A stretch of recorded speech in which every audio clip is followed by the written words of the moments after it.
With the world of coaching evolving and the carousel is always changing, we're going to sit down with some coaches and we're going to figure out why they coach, how they coach, what they coach, and most importantly, we're going to figure out why they chose this profession. My name is Casey Wilkinson, and I'm your host of the Coach's Why podcast. That was my Coach's Why. All right, welcome back to another episode of the Coach's Why podcast. I'm your host, Casey, and today we got a very special guest, Mr. John Andreatta. He is a coach at Glenville State right now, but he's also, I'll say it for you. He's a three-time Colorado State champ, three-time Colorado High School State champ, two-time All-American, and a national champion at Adams State University, my alma mater. So y'all welcome him in today. Coach, how you doing today? I'm doing pretty well. Thanks for having me. Of course, man. I appreciate you hopping on, man. Yeah, man. I mean, obviously, I kind of just gave you a little bit of a rundown for this guy, who he is. If you guys watched it, not this year, but in 2020, 21-22 was when you got to watch him compete in his last match. So before we get into your coaching journey, I want to talk a little bit about you as a person.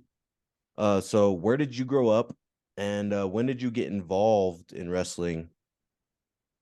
So I grew up in Walsenburg, Colorado, which is like an hour and 15 east of Alamosa. Mm-hmm.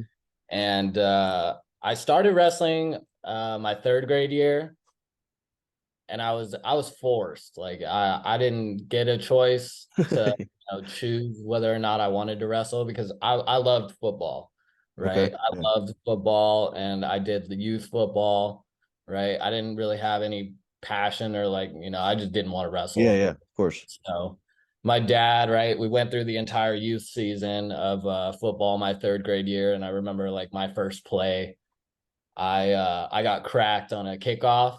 Oh yeah. The kid that was way bigger, and I was just on the ground crying. I had to get carried off immediately. Oh wow. Okay. Yeah.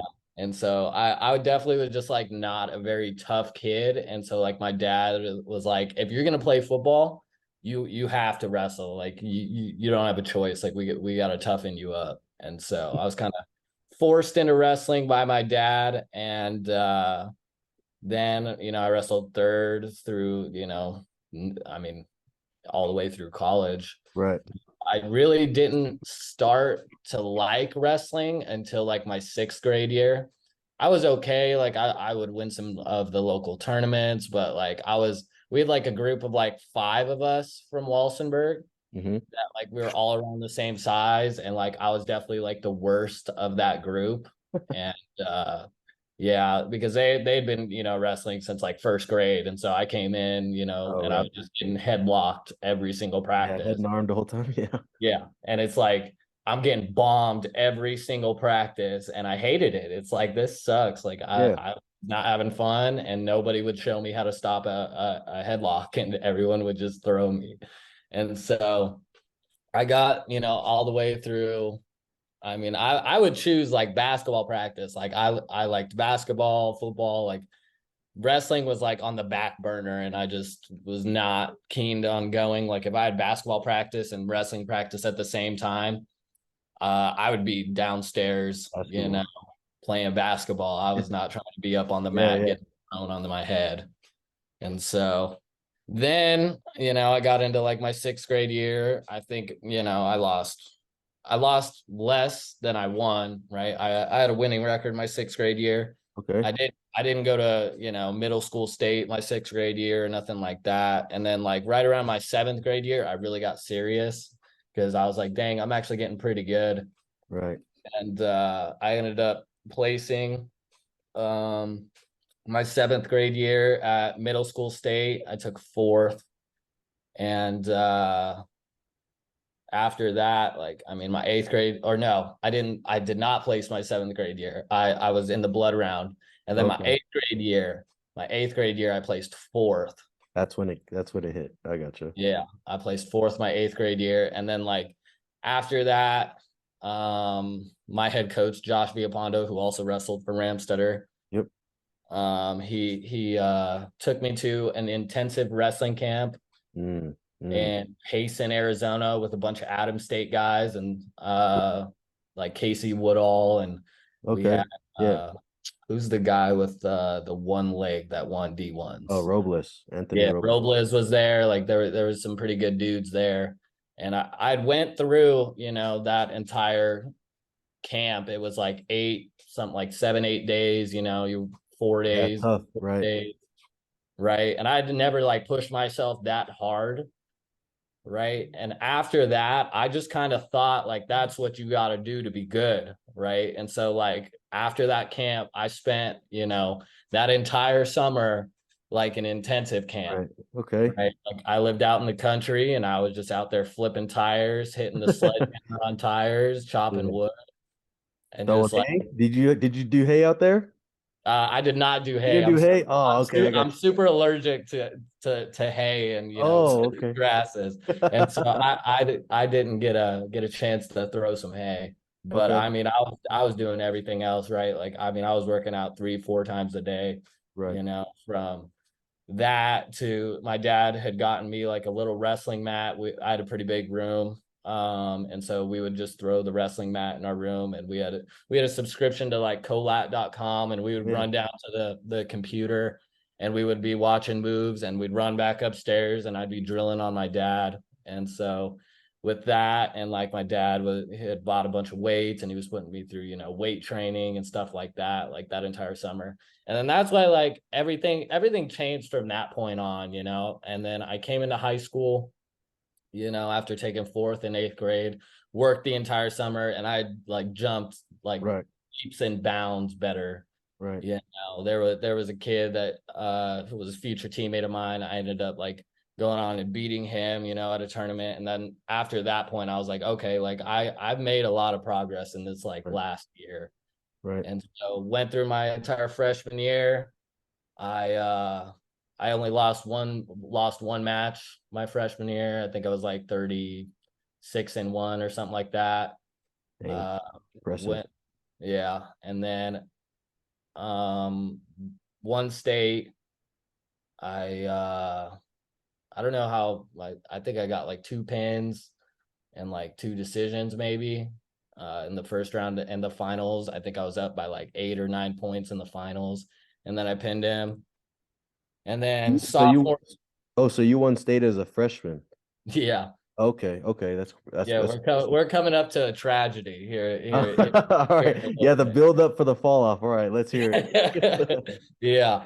And then my sophomore year, I had a really good year again. I only lost one match my sophomore year at 113s, and then I ended up, winning another state title. I ended up tech falling the kid in the finals, like 16-0. Oh, wow. And then my junior year, I like had a growth spurt, but I was still trying to cut like way too much weight. So, I mean, I was going 120s, and I was definitely should have probably been at 26s, but it was just best for the team that I go 20s. Right. And so we kind of, stayed there. I ended up dropping 3 matches my junior year, 2 to the same kid that I tech falled in the sophomore year. Yeah, the sophomore year finals. I kind of got worked, in my regional finals match against him, and then we ended up, I think I was like a 8 or 9 seed in the bracket. Ended up making the finals against him again, and I was up like 6-2, I think, in the 3rd period, and then he ended up taking me down, right? And I was like, I need to get to my feet. It was 6-4. I was like, I need to get to my feet to celebrate, and kept trying to get up. He got a cheap tilt on me for 2, sent it into overtime, right? That was the longest match on the floor, right? At Colorado, you have the 4 different mats with all the different divisions. So you have, I had 17,000 people just watching that. Yeah. A little 2-way match. And in my head, I was like, how cool would it be to rip a headlock in the state finals? No, bro. No, bro. No, let's hear it though. What happened? And so I went out there, I was just like, this would be so sick. And I ripped a headlock, completely missed it. It was kind of like I was in a Greco match and I was expecting there to be a slip because I just went right to my face. And so I ended up losing in overtime to the kid. And, he ended up winning it. And then after that, I spent that entire summer. I was going to intensive camps, other, wrestling camps. Like, I mean, it was probably 4 days after the state finals. Like, there was a bunch of people, coaches. There was this one coach like driving through town. He talked to me a couple months later and he's like, it was 4 days after your state finals match and I just see you running through the streets of Walsenburg, and so like I immediately got back to work and I hung up, that second place medal from my junior year right in the wrestling room. And I was just, in there early, in there late. And I was like, it ain't ever going to happen again. And then I ended up going undefeated my senior year, won, outstanding wrestler of the year, actually outstanding wrestler of the year. I tied with the Rocky Ford kid at 106. Which, so for the people who don't know, I personally love Colorado wrestling. We try to go up there. Actually, we take our team up to Colorado every year. We used to go to the Warrior last year. We didn't go to the Warrior last year because we went to Salt Lake City for a tournament instead. But Colorado has some really good wrestling. Very just strong, stupid strong kids, especially in the small, like you said, 2A. I put money that some of those 2A kids will pound for pound beat some of those big school kids on a weight level wise. Now, I don't know about technique wise. Obviously, I know you probably could have. And I know there's some small school kids who are absolute dogs. But those small school kids, actually, if you listen to the last episode about the coach from Delta, those small school, I said, man, they're strong as hell. But I want to mention this to everybody who doesn't know. So you were like I said, you were a 3-time state champ, 2-time All-American in college. For the people who don't know, John's last year at Adams State, Coach Ram got Coach of the Year. Adams State qualified 3 kids, Mr. Josiah Ryder, Noah, and John himself.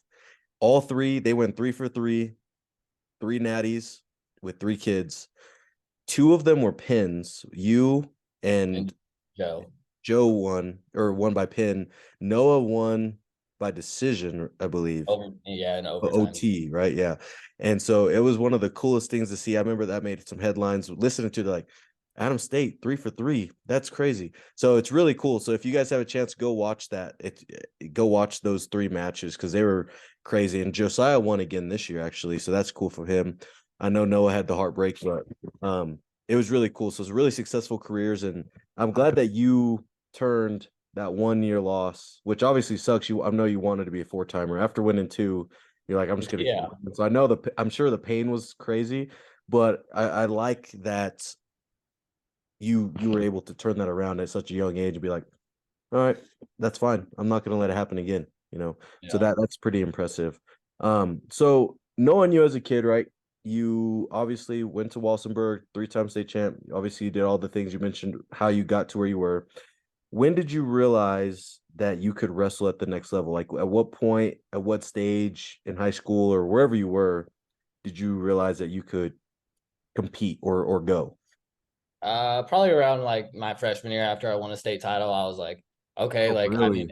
I think I was like, I think the only freshman, in Walsenburg's history to win a state title, and so like from that point on, I was like, dang, and I remember we had put in like a time capsule, right? Like from your freshman year to your senior year. And we had given this teacher, some mementos. And right after like my freshman year, I'd written myself a letter, right? And in that letter, I was like, how does it feel to be a 4-timer? Like, what school are you going to? Is your top school choice like still like Penn State? Right, Like, right. I mean, I set some like super lofty goals, right. And like, I mean, I definitely had fallen short. I mean, D2 was not like what I was pretty ignorant, right? I was pretty ignorant and I was like, I'm not going D2, right? And I had originally signed to go and wrestle, with Kerry Colat at Campbell. Okay. And I had spent a summer out there wrestling with him.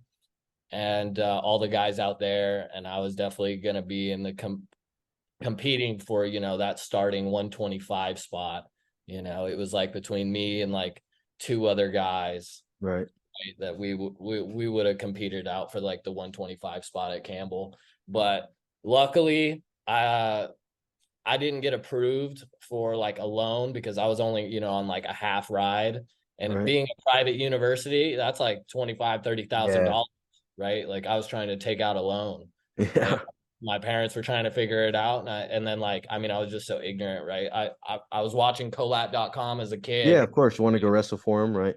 and I want to go wrestle for him. And yeah, he beat me up pretty bad one day at practice. And I've never felt, like I was like, I've never felt like I've never wrestled before in my life before wrestling somebody, and Kerry Collat made me feel like I've never wrestled in my Yeah. life.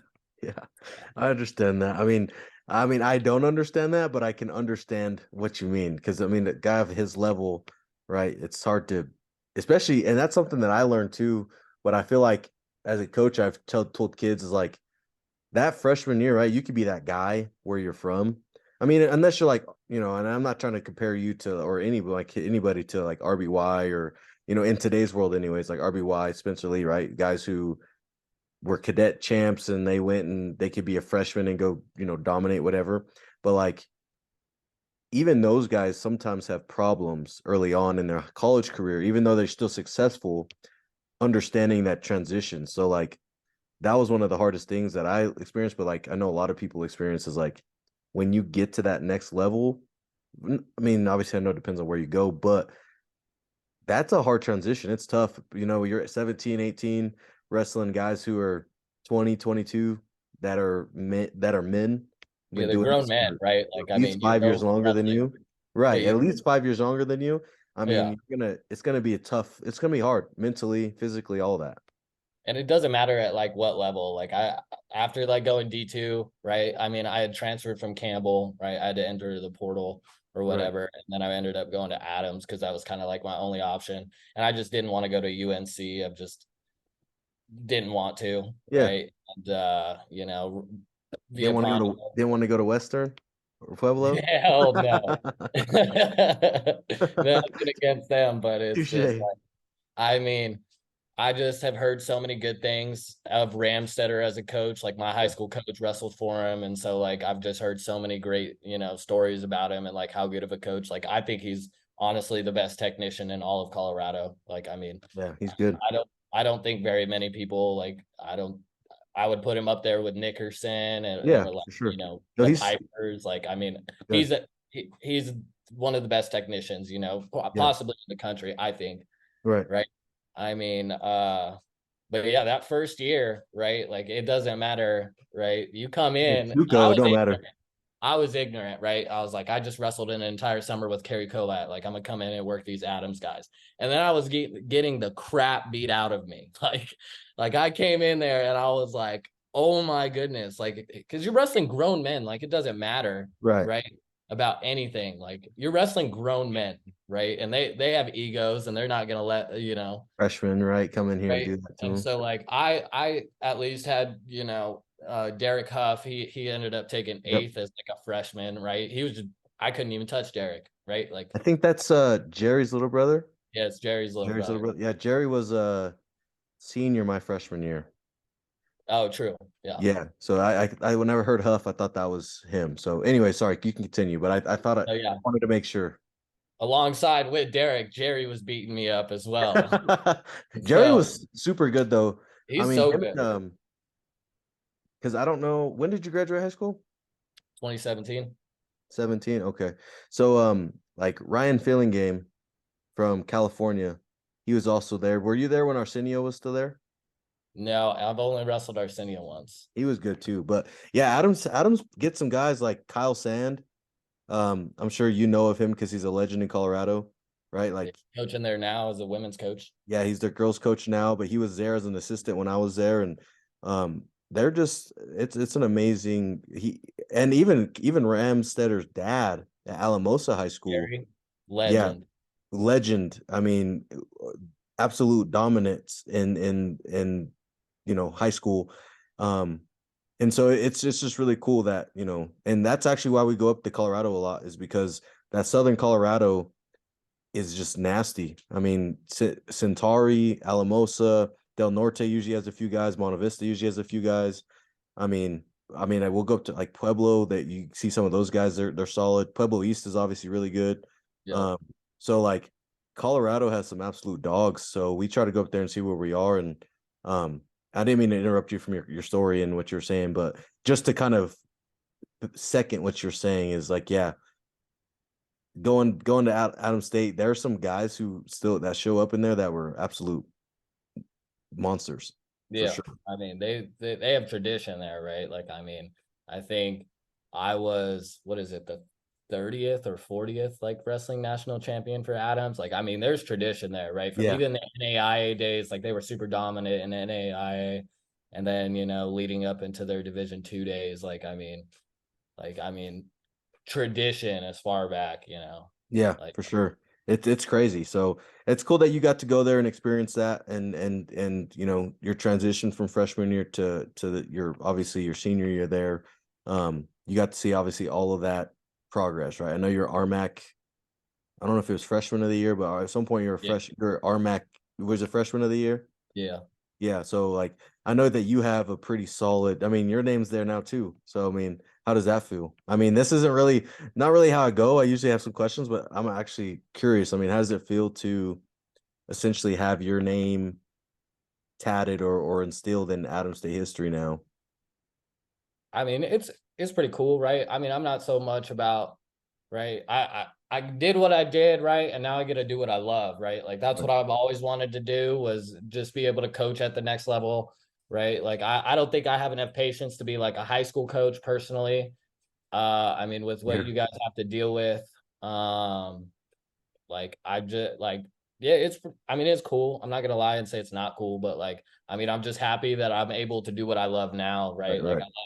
the relationships I have with my guys at Glenville, right? Like my relationship that I have with my guys at Adams, right? And across like the country, like I mean, I've met new people just because of like what I've done that I've Yeah. never met, right? Like, and Yeah. they're super good wrestlers, and I have relationships with them, and like, I mean, it's just pretty cool to be alongside some of those all-time great, Adams State wrestlers, especially coming from like a small 2A school, like where I had come from, but like Walsenburg, I mean, we have a four-time national or a four-time, state champ in AJ. We got, multiple other state champs, with Right. his little brother. Like, I mean, No, there's uh, yeah. I mean, it's cool that you know. Like so, I mean, you came from a good culture in high school, got into a great culture at Adams, and now you can hopefully pass that culture on wherever you go next. I'm sure yeah, that's the goal.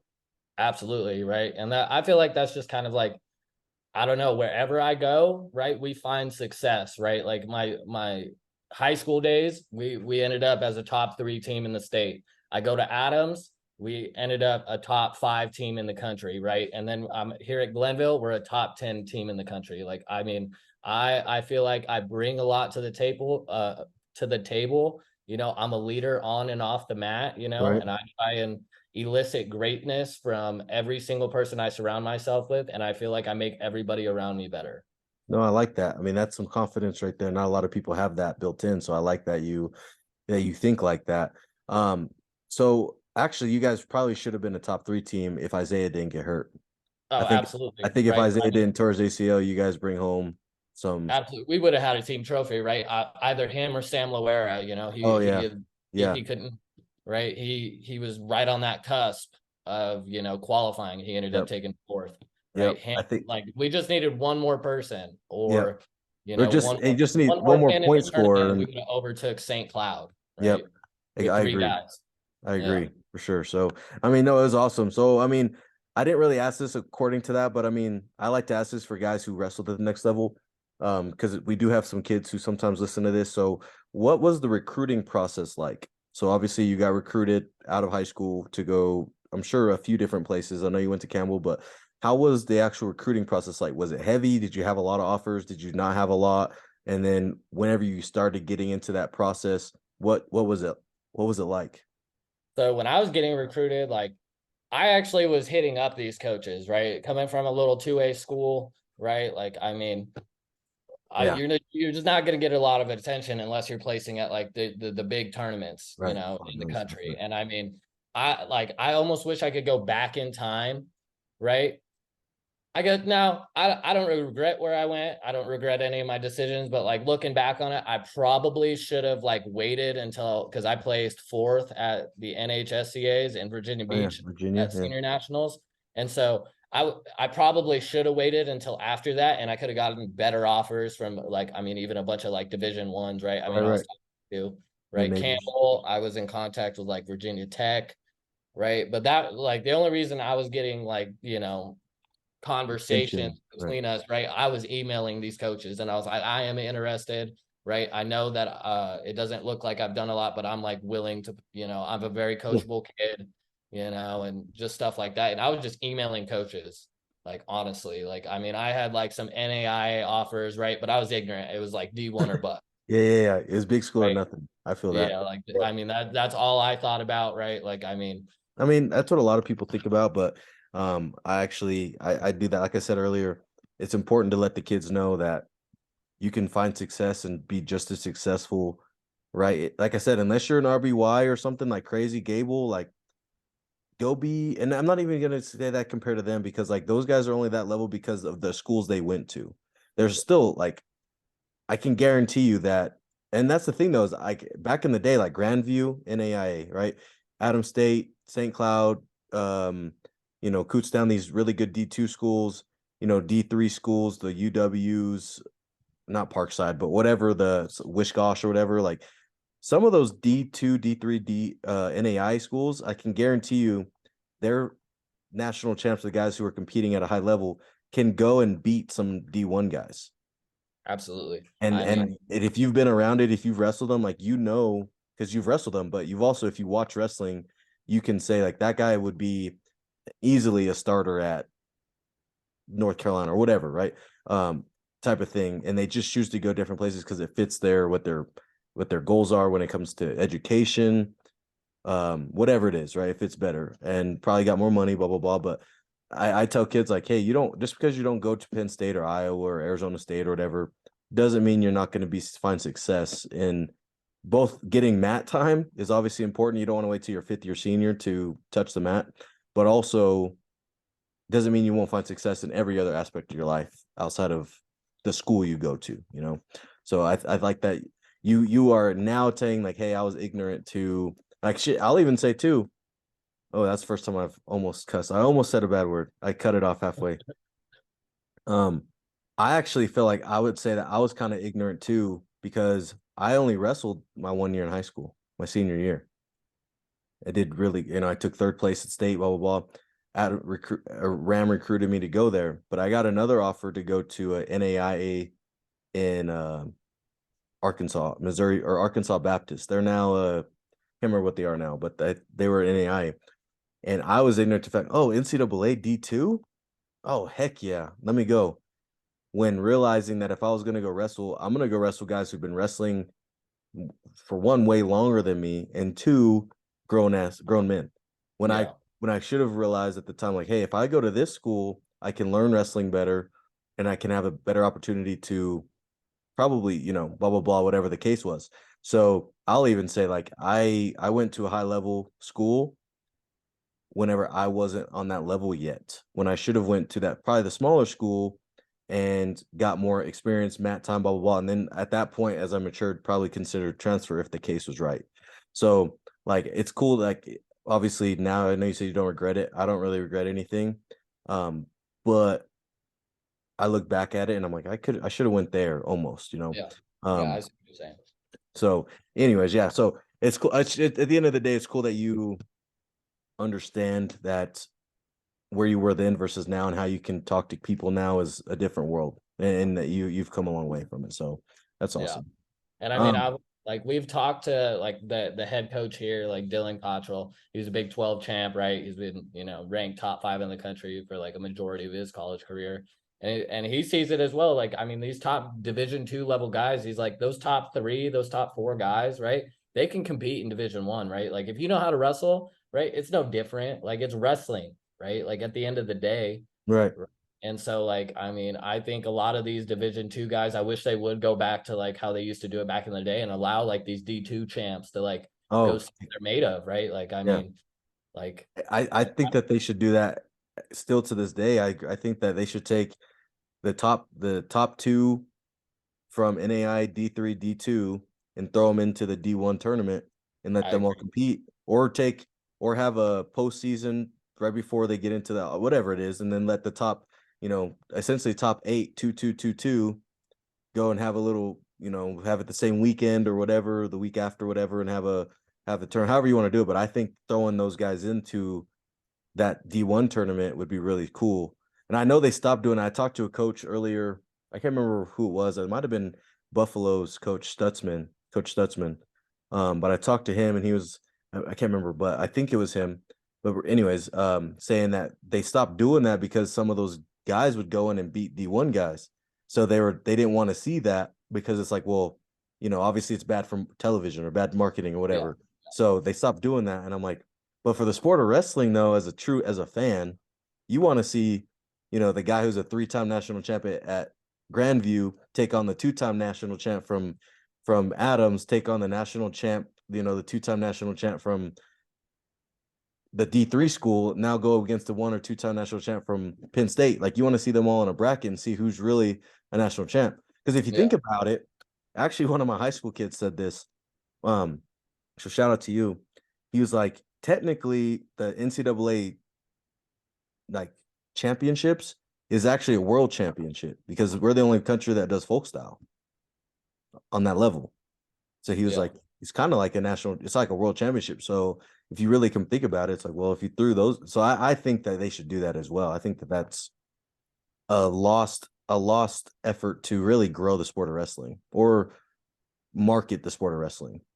I So agree. And I mean, in part in that is right. Like it makes those kids ignorant, right? Like me, right? Flow Wrestling they're doing a much better job at it like this year, right? But in the past, it's only Division Ones. You're only seeing Division One wrestling. And it's like, yep. there's so much good wrestling that's happening, not in front of all these cameras, right? In front of these flow guys and all there's a lot of good wrestling in the country happening that just doesn't even get seen, right? Yep. I agree. I mean, that's what makes these kids ignorant and they only want to go D1. That's the hardest thing for me is like, as a coach now and recruiting kids, it's like, I'm going D1 and it's like, you're not going to start. Like, I mean, I don't mean like want to be mean, bro, but like, you're just not at that level. Like, if you really think you're that good, right? Come win a Division II title and then transfer. You're going to get way more money. Yeah. Right. Like Exactly. that. I Yeah. mean, that's what I'm telling these kids. And it's like, if you think you're that good, like come run through Division II. Right. And like, I mean, I still had another year of eligibility. Like, I mean, I would have offers if I entered the portal, right, to go to these big D1 Yeah. schools. Big schools, Right? I right? mean, these D1 coaches know like there's value in these kids, right? They can start, they can win matches. Right. Right. I And it's agree. like, that's been one of the hardest things about recruiting is like you're trying to get these good kids that think, you know, They're they're they're they're that Penn State good, quality. right? And it's like I don't want to be like tell them they're wrong, right? Because then they're going to go there, right, and never start and just collect gear for 4 or 5 years. And it's like, why not have a full college career? Me and That's, Dylan have been talking about this a lot, and it's like, why not go get 80 to 100 matches in your college career rather than be a spot starter when the starter gets hurt? It's yeah. like you're not there to collect And gear, right? even then though, spot starter's hard because you still have 2 or 3 guys underneath you that you have to beat. It's So just huge. because you're Huge. even then, and that there's going to be a guy that's like wrestling 141, and there's only 2 guys at the 149 spot who's going to be like, hey, coach, there's 4 here. There's only 2 at 49. Let me wrestle off for the 49 spot before the freshman type of thing. There's I don't know how every school has their wrestle offs and stuff or have their challenge days, but like even if you want to be a spot starter, you have to make it through those guys who've been there for a year, 2, 3 years Yeah, who are underneath that. absolutely. So I agree. So man, that's crazy. Yeah, I mean, I appreciate you explaining your timeline and how you got into it, when your recruiting process was like.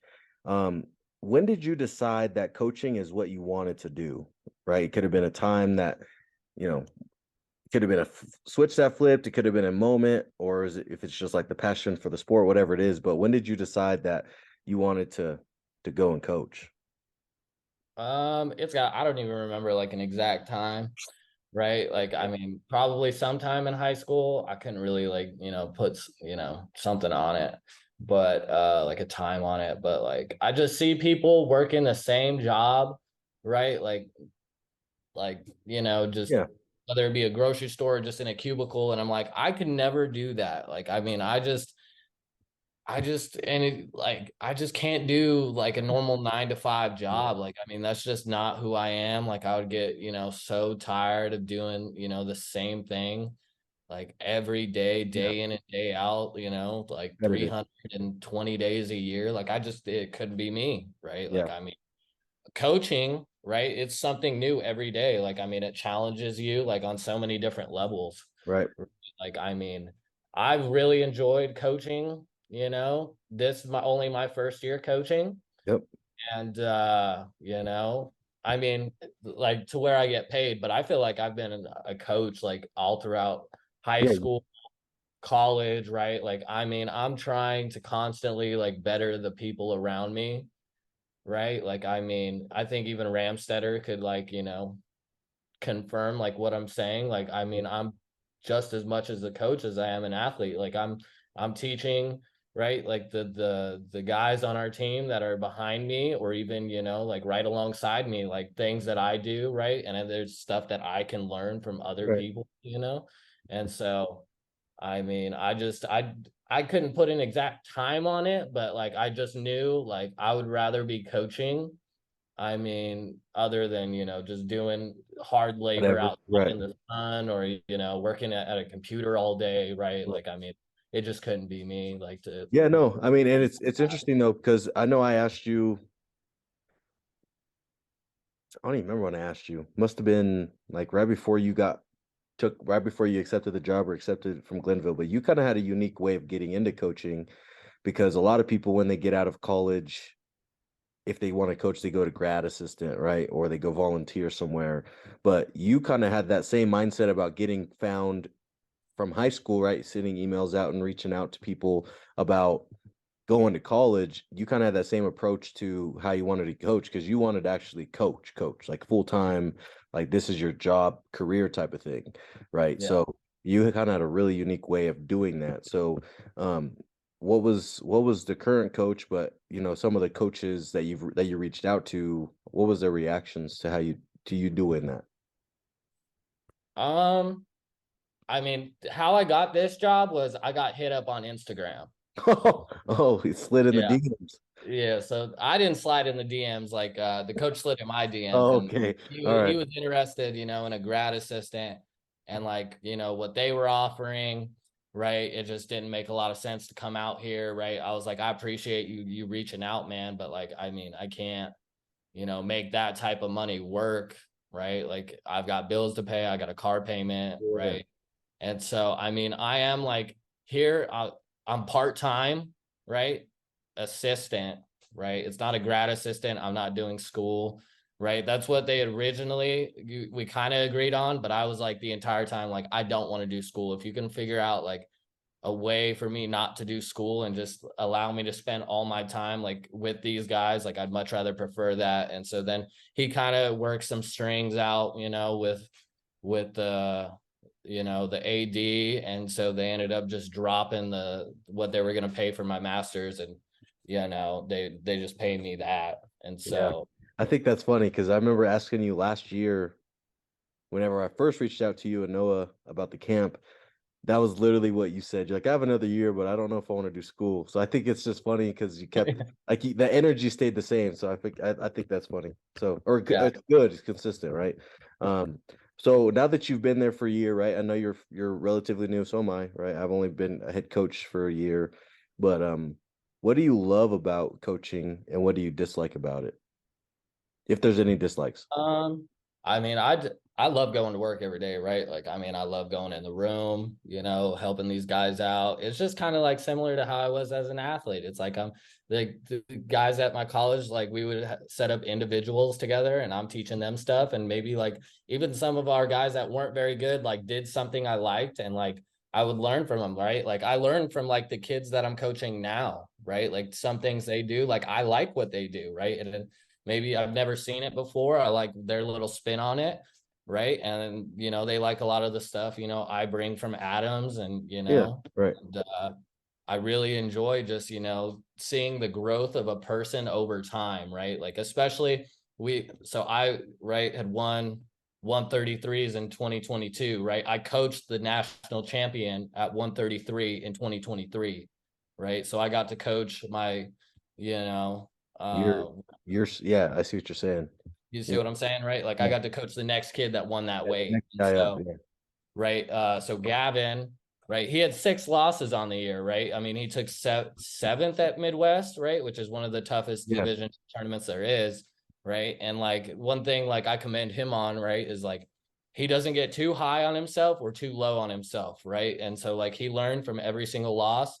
We developed a plan going into regionals, going into nationals, right? And it worked out, right? And so like, I mean, even to just see his growth and all the other guys, like, I mean, I loved all the guys that I got to coach this first year from our seniors, right? I feel like I brought a lot of value to this program.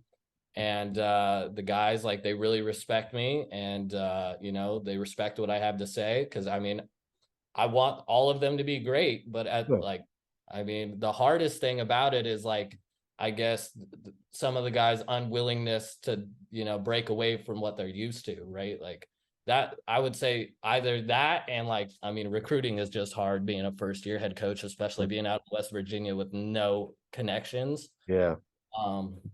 But like, that's the only thing that it's hard about being a coach, because it's like I show all this technique and you won't even try it, right? Like, I mean, the guys that are out there trying this new stuff, right, in the room, right? Like, I love seeing that. But like when you're just doing the same takedown that you've done since high school and it's going to work and you're just doing it all year long in the room, like, how are you getting any better? Like Right. I tell my guys all the time, like, you need to be having a notebook, you need to be writing your moves down, and you need to be able to look back on this and try new stuff every single practice, right? Like, I mean, that's what I did, and I think that's what a lot of successful people do, right? For sure. Growth.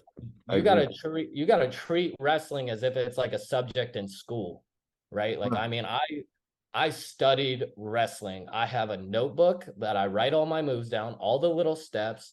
I have watched thousands of hours of freestyle wrestling, Greco wrestling, folk style wrestling. Like, I mean, I study all aspects of wrestling, right? Like, I think that's what the really good guys do. Like, they're a student of the game. You have to be a student of the game. There you go. Exactly. Yep. Right. You got to be a student of the game in order to be good. And so, like, I mean, I can want these guys to be super good, but unless they're, they got to want it for themselves, right? Like, I can want all day for them to do what they need to do, but it's like, I mean, it's really up to them. That was actually the hardest thing, I think, as a coach, is getting kids to want it as much as you want it for them, which you have to, it's like a love-hate. Like, that's your job, is to push them and try your best to get them to get to that goal or whatever. But at the same time, it's like you can only push them so far, because they're either going to want to accept it or they're not, or they're going to want to flip it or they're not. So I think that's the hardest part, as a coach in general too. But I mean, like, so speaking of like the Greco and the freestyle and the folk style and everything else, why isn't Mr. John at US Open? Who? Why aren't you at the US Open? I don't like cutting weight. You don't have to cut weight. Just go. What are you like right now? Like 143, 170, 170. Like, bro, I think how'd you gain yesterday. You gained 40 pounds in a year. Yeah, that's absolutely wild, bro. This is my first year not cutting weight. I put on like a lot of muscle, right? Like, I've been in the weight room all year, and so I've always been that tall, skinny kid, especially at 33s, right? I'm sitting at about 5'8", and like I put on about like 40 pounds.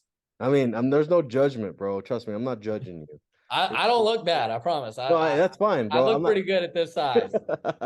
No, I mean, I could tell you whenever you were doing this, like, you can see the veins still popping. So like, I know it don't look bad, but I'm still pretty lean. I just, I've been in the weight room. This is my first year not cutting weight, and I have thoroughly enjoyed it. I'm sure you have.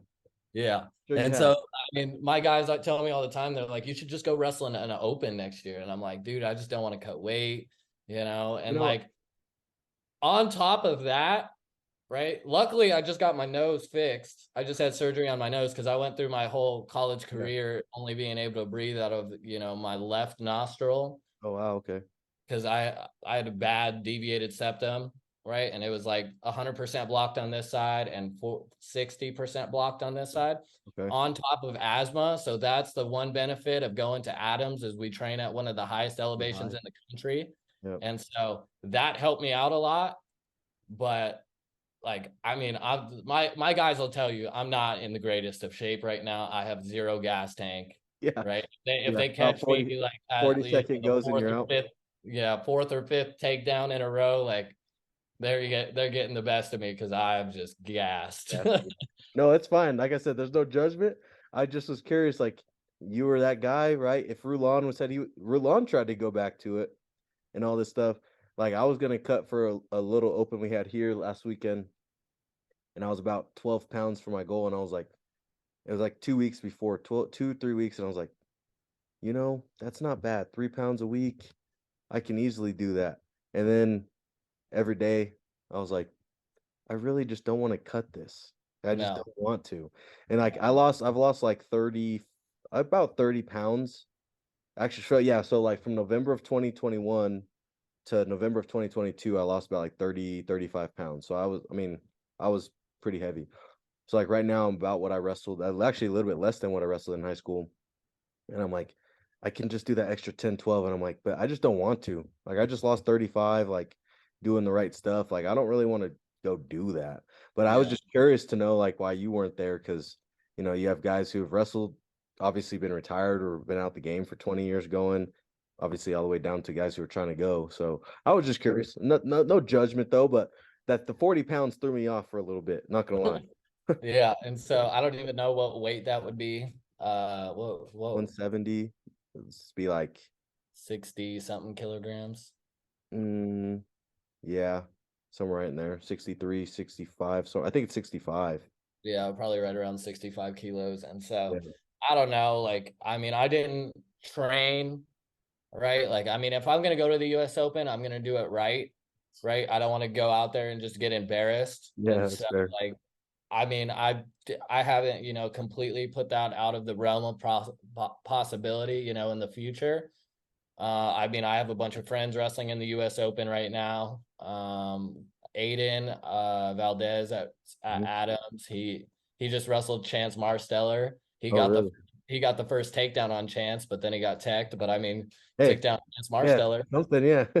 And so, I mean, that going back on what we were saying, like these D2 guys can like compete with these D1s, like Noah, right? He went to the US Open. He has very, very little freestyle experience, right? And he was up like 4-0 on who was it? The guy from Iowa.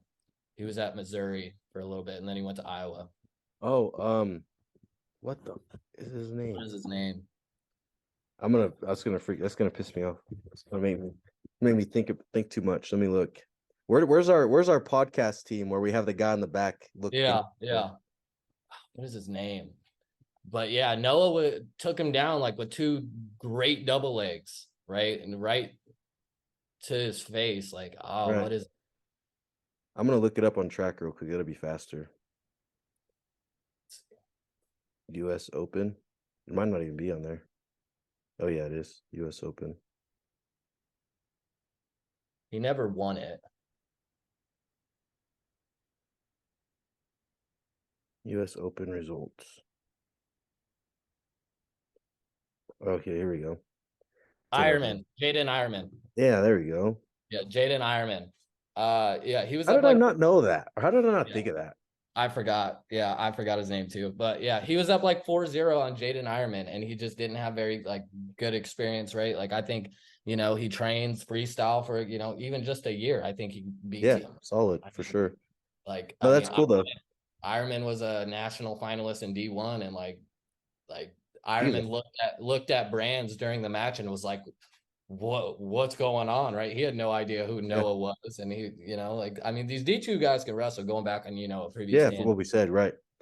I agree. No, that's awesome. So, like I said, I was just curious. I figured I would see somebody there, but it's cool that Noah's out there doing his work and some of those guys. So they haven't put that too far away. So, um, Noah's not wrestling in the tournament right now. He's recovering from surgery, but Aiden's in it, and I know another Adam City kid, Fabian Gutierrez. He wrestled at Chattanooga. He's out there. I haven't looked at how he did yet, but oh so no, yeah, okay. Adam City's pretty solid out there. Actually, we actually saw them at a.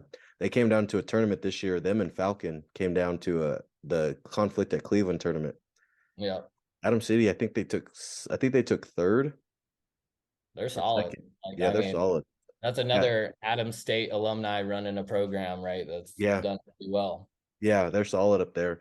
Um, I'll say the toughest team that I saw this year. Well, not they weren't the toughest, but they were damn tough. They were one of the toughest. Was a team from Washington. They flew down to a tournament in Winslow, Arizona, and they flew. They were like it was like Ortega or Orton, Washington. They were a small 2A school. They won state last year.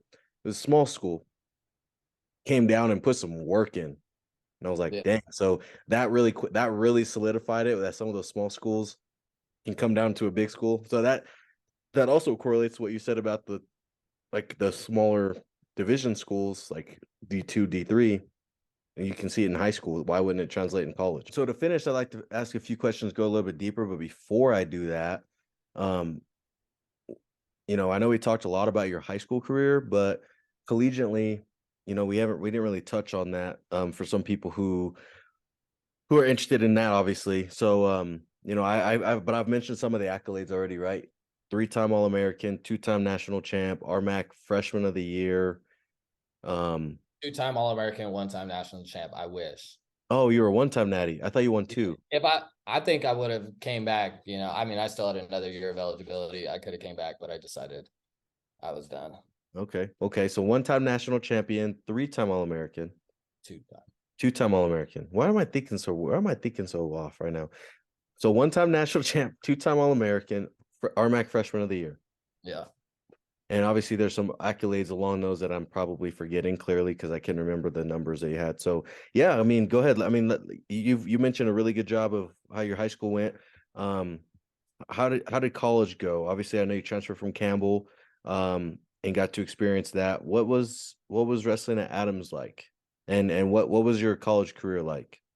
So came in, right? My first year, right? Ignorant, thought I was gonna come in, just run it, right? I was like, they just got a D2 All-American. Like, I mean, I'm a work him, right? And then like came in and was getting my butt like handed to me like daily, right? And so I redshirted my first year.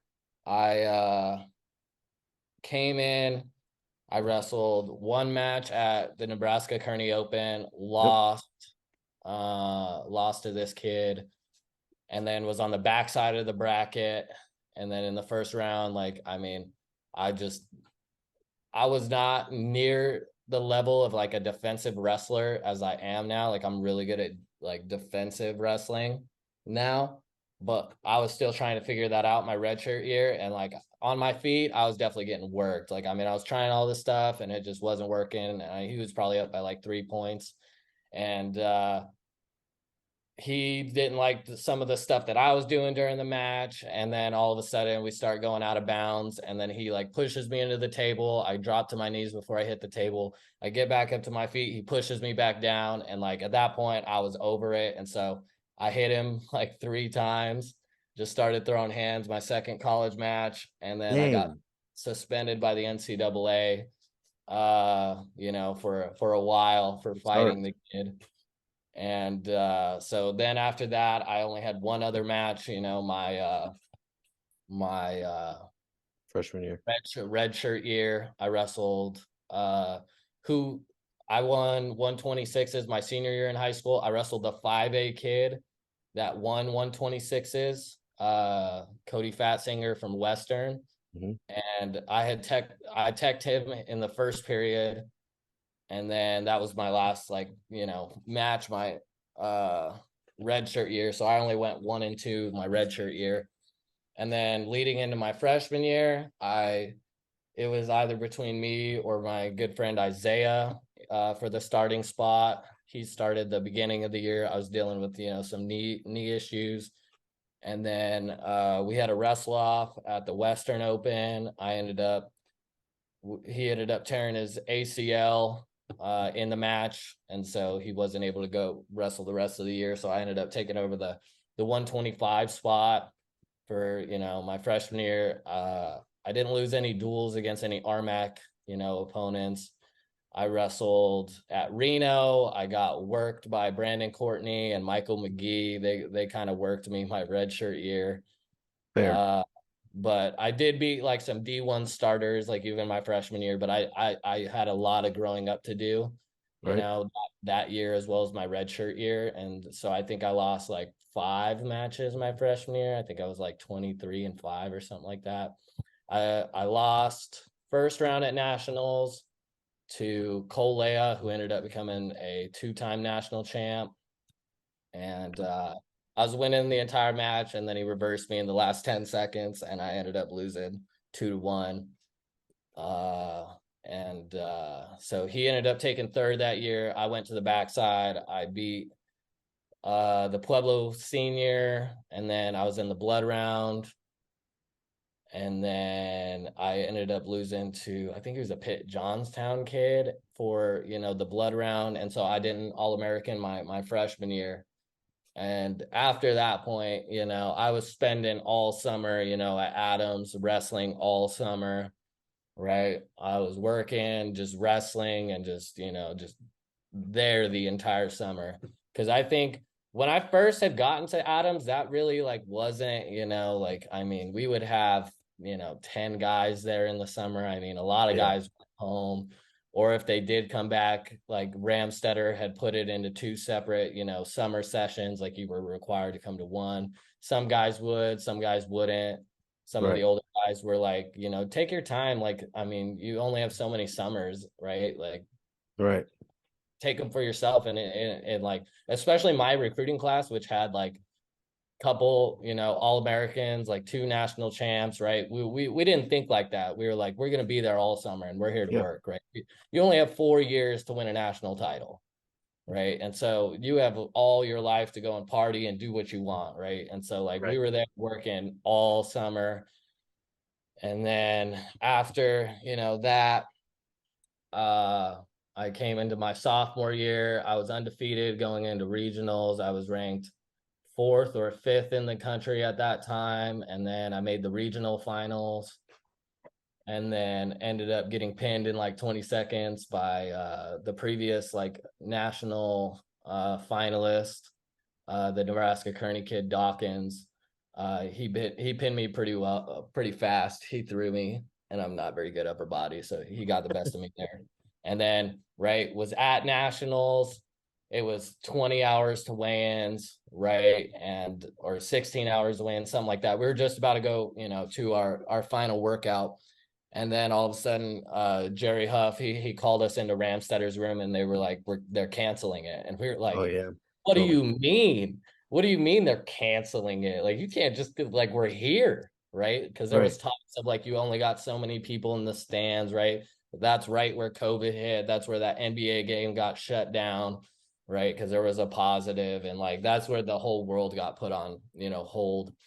And so I was 22-1 or whatever it was, my sophomore year, ranked top 5 in the country. I think I had a great chance at making the finals that year. And so I was an NWCA All-American. And then the following year, came in. It was still kind of under that COVID restrictions, right? We weren't going to a lot of tournaments. We didn't wrestle for like 3 or 4 weeks before regionals, right? I was undefeated going into regionals again. I lost, 9-8 to the Western kid in the semis, and only the top 2 in my weight class, right, were allowed to go to nationals. And so from that point on, like after I lost that match, I knew I wasn't going to nationals. And because I knew he wasn't going to beat Dawkins from Nebraska Kearney, who I'd beaten earlier in the year, like 5-2. And so, one bad match cost me, a chance to go to the national tournament again. And so lost one match that year. And then, leading into my final year that I wrestled, lost like the first tournament, to an NAIA national finalist. I was up like 6-0, lost like 7-6, something like that. And okay. Yeah, because I think Ramstetter does such a good job at peaking us that like we're just not like we're not like an early years. Yeah, early season, you could tell the struggles are there. Yeah, and so like I think he does a very good job, but like I just wasn't in the type of shape that I needed to win that match, and so I ended up dropping that match. Went to Midwest, got upset by a D2 All-American in Barnhart. I was up like 3 or 4-0. I tried a new move, and I ended up right on my back, and he ended up pinning me. And then I was, yeah. And I'm not gonna say anything to you right now. At least you didn't do that in the natty. That's all that matters. Yeah. You didn't do it you learned your lesson. Yeah. No, I didn't, not yet. Because so essentially it's like you hit a high crotch, right? And you essentially like forward roll, right? And you ended up on top. It's kind of like the Nolf roll, but I kind of like was tweaking it to my liking, and I didn't get the right angle on it, and I ended up getting pinned. Ended up taking third at Midwest. I was letting things fly. Had some closer matches just because I was throwing out the kitchen sink at these kids and trying a bunch of new things. And because that last year I was like, I don't care if I lose, like I'm gonna try and figure out as much before regionals and nationals as I can. And then ended up wrestling a duel against Central Oklahoma, and who was the number one kid at the time, in Tanner Cole. I was wrestling him. It was tied like 2-2 going into the third period. He like was going for a head in the hole. And I ended up just trying to forward roll to get out of it, and I went right to my back, and so I ended up getting beat like 8-2, something like that. And coming off that mat, right, like he was sitting down on a chair, like he didn't want no part of like the handshakes, right? At the end of the duel, like I knew that kid never wanted to wrestle me again. And coming off that match, I just knew I was going to beat him the next time that I saw him, right? I was super confident. I knew the adjustments I needed to make. And then leading into, regionals, first match at regionals was wrestling the Pueblo kid, did the splits out of nowhere, never done the splits in my life, like ever in my life.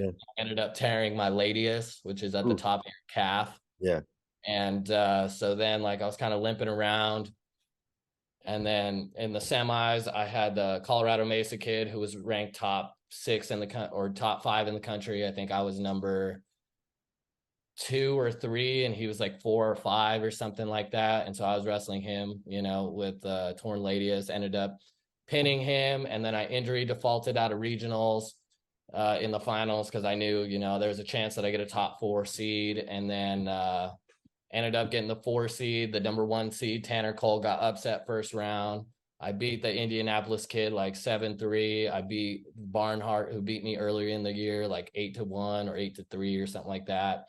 And then was in the semis against the Lake Erie kid, beat him in a close match in the semis. And then in the finals, I had Garrett Voss from St. Cloud, who just made the finals the year before, right? And he was just, a well-known name in D2. And I was like, I can compete with this kid.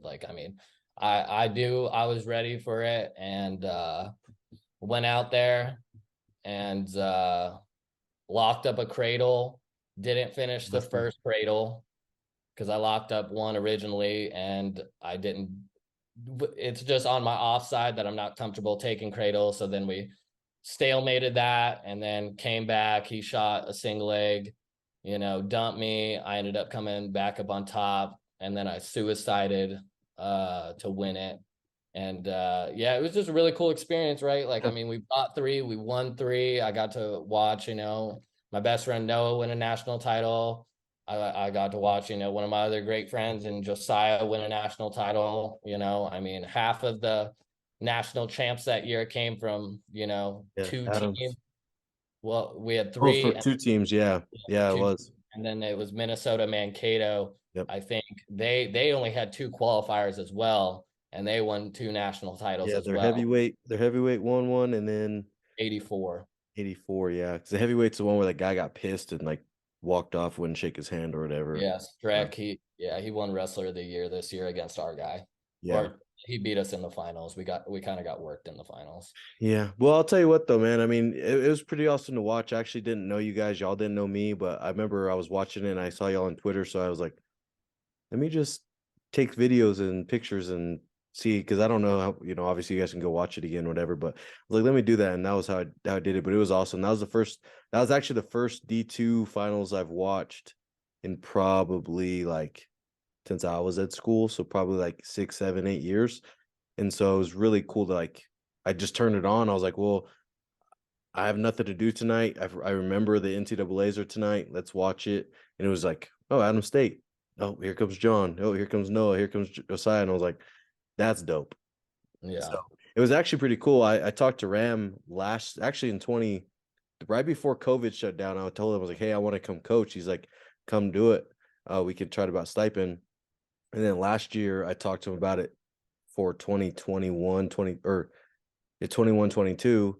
And he's like, yeah, let's consider it. And then he hired on a new coach that I can't remember what his name was, but he wrestled for him too. So I was like this close to coming back and being around you guys at that time. So Yeah. but it's cool to watch though. So but yeah, man, forever congratulations to you and to your friends and to Coach Ram and in general.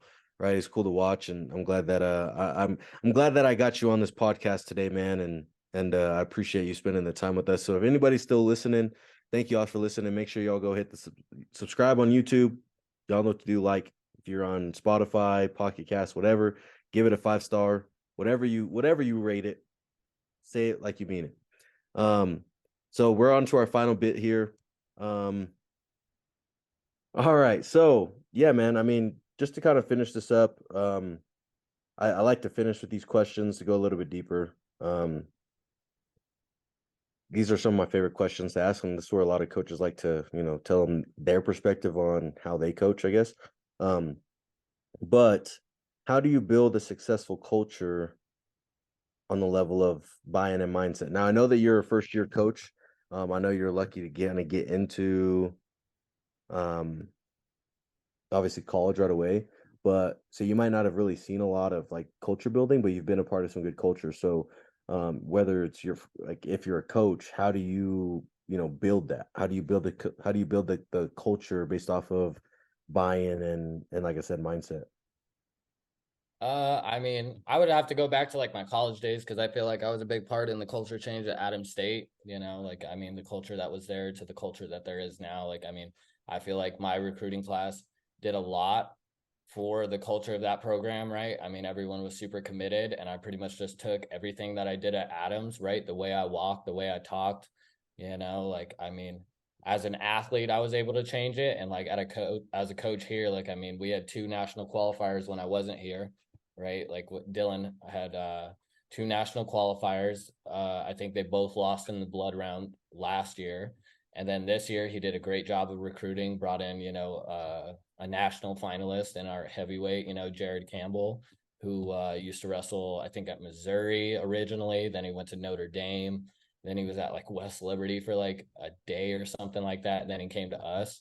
And so like alongside with, just getting the right guys in the room, as well as just like I feel like the coaches are what has to start it, right? Like the way I act around the guys and the way practice is structured. Luckily I've been under a coach that allows me like some time, and like he let me run some practices, and like I mean just how I present myself as a coach, right? The same way I presented myself as an athlete. Like I told him, I was like, I'm here to win, right? Like I'm not going to tolerate, like, you guys, I can't want to win more than you guys want to win. And I feel like with a lot of our guys, they truly wanted to win and they were willing to put in the work, right? We got a wrestling room this year that we share with the youth program, you know, that we didn't have it at the beginning of the year, but like then all of a sudden, you know, we have a wrestling room.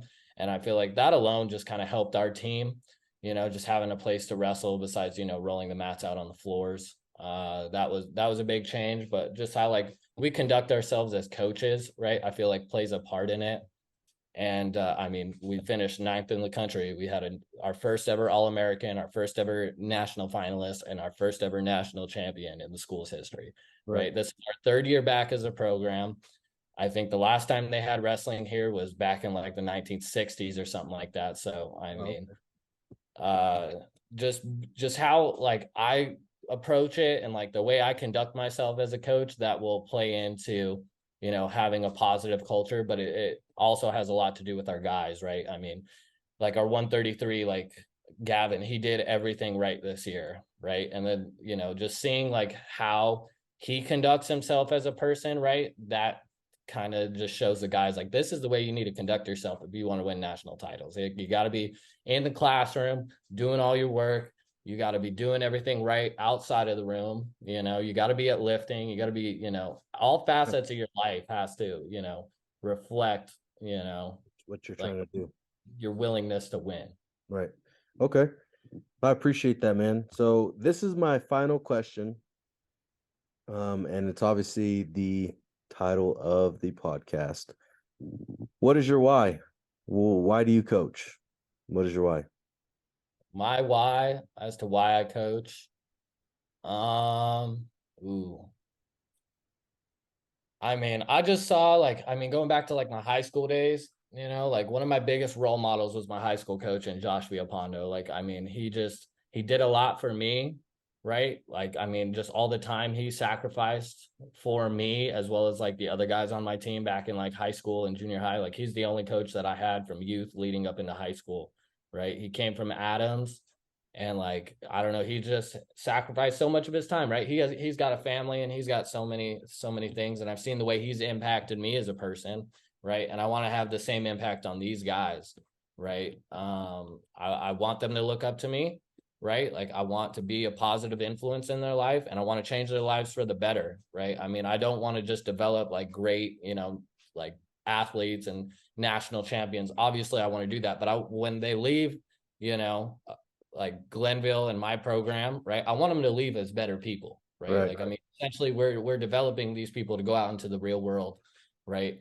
And like, I just want them to leave, you know, a better person than they came in here. And I mean, I've seen the growth of these guys over this year alone. I mean, I run a Bible study for the team, and like, I mean, just the implementation of that on guys' mental health and stuff like that. Like, I mean, I run that as well as like once a week we do mental strength training. And so we're coming in, we're watching videos, I'm giving them quotes, I'm asking them tough questions, right? Just about life and how you approach, you know, how you approach your daily life, right? And so like, I've seen the growth of this entire team, from the guys that didn't start to the guys that were starting, right? Like every single person on this team this year got better. I can tell you that for a fact. They got better. And I mean, that is my why, right? Like, I just want to make better people, and I've been lucky enough to be surrounded by great coaches all my life, and they have made me a better person, and I want to make other people better people and better wrestlers. I like that a lot, man. That's awesome. For a young coach really a young coach who has that mindset, that's awesome, man. So yeah, keep that up, man. You keep that grind and keep doing that, and I expect to see some really good things out of you and your programs one day, whether, you know, whenever you finally get your head spot opportunity. So, but with that being said, you guys are still listening. We had another long one today. Hope you guys like these long ones. I think we sometimes get some really good conversations in them that go a little bit longer. So if you guys are still listening, thank you guys. Make sure you guys, like I said earlier, subscribe to the YouTube channel, comment, all that 9 yards, like the video. If you guys are on Spotify or podcast, or excuse me, Pocket Cast or any of those, make sure you guys leave a 5-star review. But whatever you say it like you mean it. But with that being said, Coach, I appreciate you taking the time to jump on here with me and having a conversation about, we had some conversations off camera too. So I appreciate those and just taking the time out. So hopefully, we can get you back on here and we can kind of see where everything's at that point. So I want to say thank you. Thanks for having me, Coach. I appreciate it. Everything you're doing with your program and this podcast, I think it's a positive thing for the wrestling community. And just thanks for having me on. Of course, man. Of course. With that being said, this is Mr. Coach. Do you like to be called Coach John, Coach Andreatta, Coach? Coach Andreatta, whatever. Cool. Coach Andreatta, I'm Kason. Thank y'all for listening. See y'all next time.